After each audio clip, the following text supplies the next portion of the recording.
Olá, eu sou Ana Paula Gimenez e apresento os principais assuntos debatidos na tribuna durante as sessões plenárias da Assembleia Legislativa.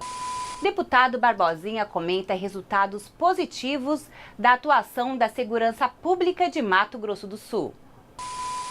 E os números que eu tenho, eles representam o primeiro quadrimestre de 2019, quando comparados aos índices de 2018, e aqui eu faço uma avaliação da última década com relação à cidade de Dourados e os municípios que compõem a região ali da regional da Grande Dourados. No ano de 2019, esse primeiro quadrimestre, de janeiro a abril, ele apresenta os melhores índices da década nos crimes contra a vida e contra o patrimônio, lá na cidade de Dourados. Nos índices levantados pela Secretaria de Justiça e de Segurança Pública, no primeiro quadriênio de 2019, com relação ao quadrimestre de 2018, não quadriênio, mas quadrimestre, Dourados aparece com todos os 12 crimes avaliados: homicídio doloso, homicídio culposo no trânsito, roubo seguido de morte, feminicídio, roubo, furto, roubo de veículo, roubo em residência, furto em residência, furto de veículo, roubo em via pública, roubo em estabelecimento comercial, todos apresentando redução que chama muito a atenção. Dourados é a única cidade com população acima de 50 mil habitantes, deputado Jamil Tsunami, que ficou em primeiro lugar nos índices, deputado Neno Razuki. Apesar das imensas dificuldades enfrentadas pelo setor de segurança pública, os números apresentados por Dourados são números históricos. Na última década, não é? São os menores índices e os indicadores, praticamente em todos os indicadores. E esses indicadores também, eles podem ser observados nas 8 cidades que compõem a Delegacia Regional de Dourados, também o Comando da Polícia Militar em Dourados. Os 8 municípios ali, né, juntamente com as delegacias regionais de Fátima do Sul, Nova Andradina, né, e a sede aqui em Campo Grande, que apresentaram redução. Nesses 8 municípios aqui que compõem a região da Grande Dourados, ali, atendido pela Regional Dourados, nós temos uma população de aproximadamente 400 mil habitantes. Para se ter uma ideia, com relação aos homicídios dolosos, Dourados tem o menor índice da década se comparado a todos os primeiros quadrimestres do ano. São 10 homicídios em 2019 contra 15 em 2018. 21 em 2017, 13 em 2016, 19 em 2015, 25 em 2014. Então, nós tivemos em 2014 25 homicídios no quadrimestre, agora são 10, 15 em 2013, 21 em 2012, 17 em 2011, 21 homicídios em 2010 e 16 em 2009. Portanto, 2019, 10 homicídios. Também, o roubo também, a cidade teve uma queda acentuada. São 153 roubos em 2019 contra 177 em 2018, 208 em 2016, 203 em 2015, 212 em 2014, 181 em 2015 e em 2013 e 235 em 2011. Furto também. A cidade teve 782 furtos contra 1.032 em 2018 e assim sucessivamente com relação às demais localidades. E tem um detalhe importante, deputado Lídio Lopes, com relação a essa diminuição da criminalidade. 2009, a população de Dourados era de 189 mil habitantes. E hoje essa população é de aproximadamente 221 mil. Porque aqui nós vivemos numa região de fronteira. Aqui deveria ter um índice de criminalidade mais alto, inclusive, né, por conta do Brasil, com o Paraguai, com a Bolívia, o corredor de tráfico, essa coisa toda. Mas o que a gente percebe é que nossas polícias, mesmo com as suas dificuldades, né, com as suas fragilidades, elas são competentes. Isso é fato da Polícia do Mato Grosso do Sul. A Polícia do Mato Grosso do Sul, seja ela PM, a civil, elas são competentes. A oportunidade que nós temos aqui, ao enaltecer as forças de segurança, é torcer para que o Estado possa, melhorando as suas condições financeiras, melhorar as condições dos nossos policiais, não só apenas em equipamento, em viaturas, em fardas, em armamentos, em munição, mas também melhorando as condições de trabalho e as condições salariais desses trabalhadores que colocam diuturnamente as suas vidas em serviço de toda a sociedade. Deputado Marçal Filho comenta números da situação da saúde pública no estado.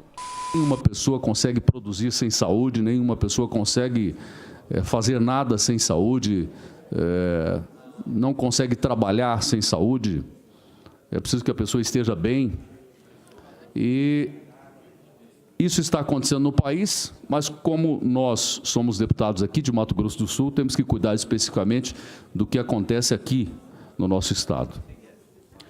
E eu, particularmente, cito aqui alguns dados do município de Dourados, que é a cidade onde moro, onde resido, onde conheço a realidade. Dourados tem 220 mil habitantes, atende 34 municípios de toda a região, sul do estado, inclusive do nosso vizinho país, Paraguai. São pelo menos 800 mil pessoas que acorrem até os serviços públicos de saúde de Dourados, que é uma macro-região. Porta aberta do SUS mesmo, nós só contamos com um hospital, que é o Hospital da Vida, que é mantido pela Prefeitura, comandado pela Prefeitura, já que Dourados tem gestão plena. E há décadas esse hospital vem sofrendo com a superlotação, a falta de estrutura, de espaço físico, de atendimento, falta de insumos, falta de condições de trabalho para os profissionais da saúde que atuam lá. E aí eu preciso abrir um parênteses em relação à minha atuação enquanto deputado federal, que foi de colocar no Orçamento Geral da União, quando fui relator da área da saúde, do orçamento do governo federal, recursos para garantirem a construção do Hospital Regional de Dourados. E muita gente, às vezes, usa de um argumento que é verdadeiro, de que não adiantam prédios, não adiantam construções, se não existem os profissionais, não existem os insumos, não existe o bom atendimento. Mas, no caso específico de Dourados, nós não temos um hospital à altura daquela cidade. Em outro momento, lá nos idos de 1996, 97, quando assumi o meu primeiro mandato como deputado federal, já havia esta necessidade da construção de um hospital que atendesse toda aquela região.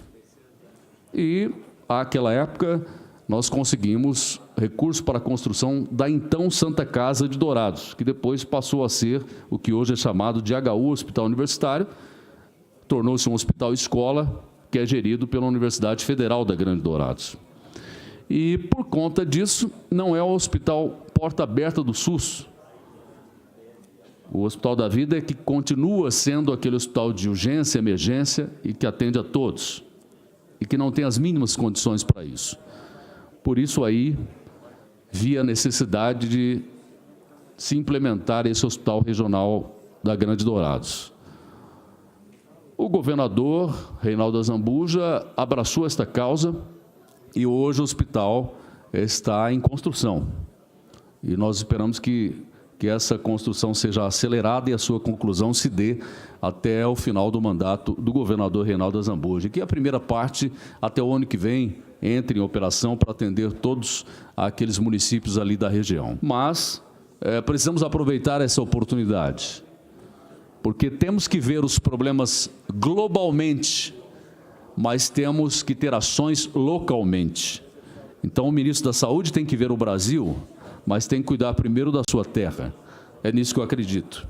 Também o secretário de Estado de Saúde, Geraldo Rezende, que é de Dourados, e que tem que cuidar, claro, dos problemas de todo o Estado, mas também tem que ter um olhar diferente para Dourados.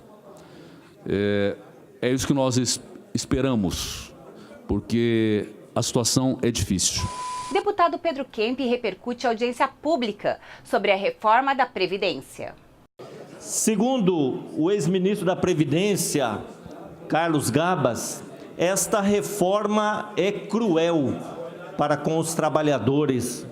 É uma reforma que está sendo feita com o discurso de que vai resolver todos os problemas da nação.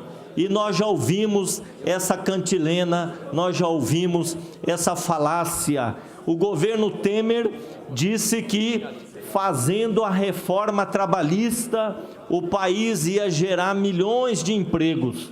A reforma trabalhista só serviu para precarizar os direitos dos trabalhadores e não gerou um emprego.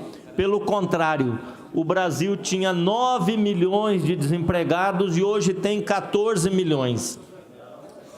Então, naquela época, precisa flexibilizar a legislação trabalhista, porque nós vamos gerar muitos empregos.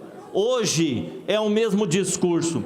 Precisa aprovar a reforma da Previdência, porque o país aí vai deslanchar. A economia vai crescer, nós vamos gerar empregos, vai ser o céu aqui na terra, né? Se for feita a reforma da Previdência.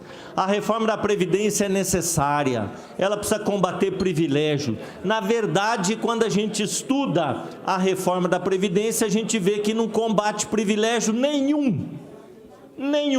E a corda arrebenta do lado mais fraco, que é o lado dos trabalhadores. O trabalhador vai ter que trabalhar mais e vai se aposentar recebendo praticamente a metade do salário. Essa é a regra da nova Previdência do governo Bolsonaro, a nova Previdência. Os trabalhadores vão ter o tempo mínimo para se aposentar aumentado, a idade mínima, e na hora de calcular o salário que vai receber, não vai mais, como é hoje, calcular sobre a média de 80% dos seus maiores salários. Não, vai ser um cálculo sobre todos os salários recebidos durante a vida do trabalhador. Isso significa, na prática, como explicou aqui o ex-ministro, uma redução do salário em torno de 50%. Então, essa é uma reforma que prejudica principalmente quem ganha menos, os trabalhadores que não têm dinheiro para fazer uma previdência privada, que não tem outros recursos para prover, né, o seu futuro depois na velhice, e vai ter uma aposentadoria minguada, isto é, se conseguir se aposentar. Porque para se aposentar com salários integrais, os trabalhadores vão ter que contribuir durante 40 anos. 40 anos, e ter uma idade mínima de 65 anos para os homens, 62 para as mulheres. Isso significa que o trabalhador ele tem que contribuir 40 anos ininterruptamente, ele não pode perder o emprego. Se ele ficar desempregado ao longo desses 40 anos, se ele ficar 5 anos desempregado, ele vai se aposentar com 70 anos. Então, é uma reforma que realmente vai dificultar muito para o trabalhador se aposentar e poder usufruir algum tempo da sua vida a sua aposentadoria. E o arroxo, né, do pagamento desses proventos dos aposentados vai ser muito grande. Agora eu quero saber desse combate aos privilégios que se fala tanto. Então, por exemplo, quando a gente olha para a proposta de reforma da Previdência dos militares, a gente vê que não tem cancelamento de privilégio nenhum. né? Pelo contrário, embutiram ali ainda mais algumas vantagens para os militares nesta reforma, né? Então, a gente precisa ter uma mobilização da sociedade contra isso, né? Hoje, por exemplo, uma filha de um militar, ela não se casa com papel passado. Ela fica solteira o resto da vida para poder receber a pensão do pai militar, né, quando falece. Então, é um absurdo. Ontem foi colocado um caso aqui de uma senhora que tem bisneto hoje, é filha de militar, ela nunca casou para continuar recebendo, né, a pensão. Então, é uma situação que e não é pouca coisa não, né, a pensão. Então, na verdade, é uma reforma que não ataca privilégio, coisa nenhuma, e é uma reforma que vai dificultar a vida dos trabalhadores e dos pobres brasileiros. O ex-ministro da Previdência, Carlos Gabas, quando ele fez sua exposição aqui ontem, ele admitiu que o Brasil precisa fazer uma reforma da Previdência, mas não nesses moldes que estão propondo. Precisa fazer uma reforma da Previdência. Ele admitiu que existe um déficit da Previdência. Não é esse déficit alardeado pelo governo federal. Agora, o que o ministro falou aqui ontem? O déficit da Previdência que existe hoje, ele é conjuntural. Conjuntural por quê? Porque o Brasil hoje tem 14 milhões de desempregados. Cresceu muito o índice de informalidade no mundo do trabalho. Significa que tem 14 milhões de pessoas que não estão contribuindo para a Previdência. A contribuição patronal também não está sendo feita. Então, quanto mais desemprego, menos contribuição para a Previdência. E essa que é a verdade, né, do déficit da Previdência. Qual que deveria ser o esforço do governo federal nesse momento?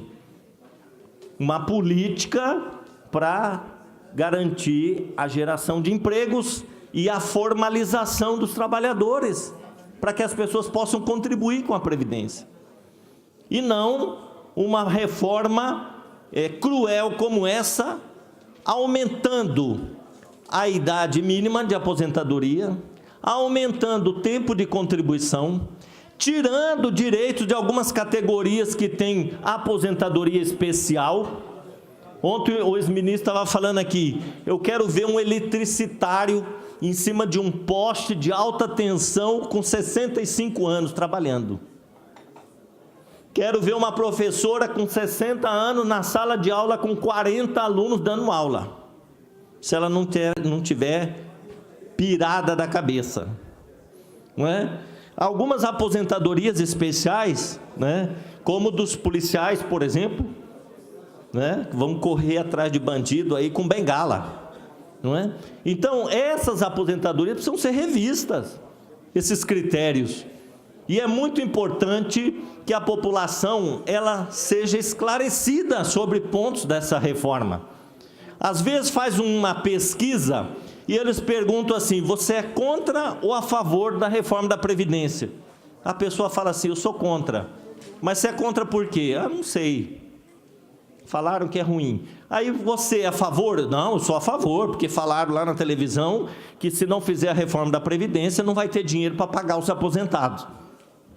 Será que é verdade? As pessoas conhecem os pontos da reforma da Previdência? Será que as pessoas sabem que ali naquele projeto tem um monte de jabuti que está desmantelando o sistema da Previdência Social no Brasil? O que, na verdade, o governo federal quer é acabar com o sistema solidário da Previdência Social que existe hoje no Brasil.